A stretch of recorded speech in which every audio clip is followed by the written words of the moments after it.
नाशिक जिल्ह्यातील नांदुरी येथील सप्तशृंगी देवीच्या यात्रोत्सवाला आता सुरुवात होत आहे आणि त्या निमित्ताने धुळ्यातील एसटी विभागाच्या वतीने आता नियोजन करण्यात आलेलं आहे। आपण बघू शकतो धुळे आगारामध्ये या ठिकाणी ह्या बसेस लावण्यात आलेल्या आहे आणि संपूर्ण धुळे विभागामध्ये जवळपास 250 बसेसचं नियोजन या ठिकाणी मंडळाच्या वतीने करण्यात आलेलं आहे।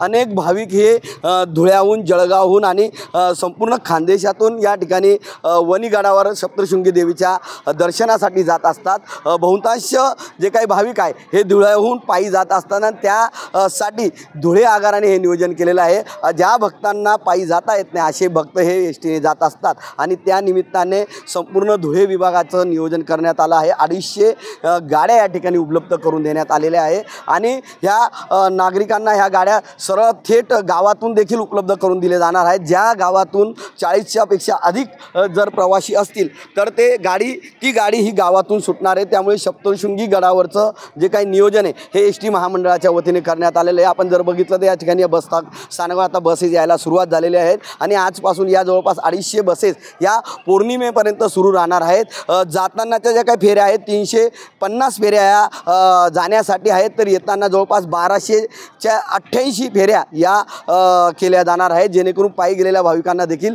सोय केली जाणार आहे। त्यामुळे हे नियोजन आता धुळे एसटी महामंडळाच्या वतीने करण्यात येत असून महामंडळाच्या वतीने गावकऱ्यांना देखील आवाहन करण्यात आलेलं आहे। मनीष मासोळे, TV9 मराठी, धुळे।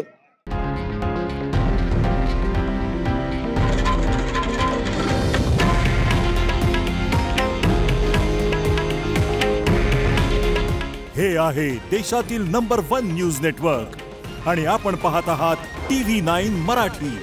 काळजी तुमची, हित महाराष्ट्राचं।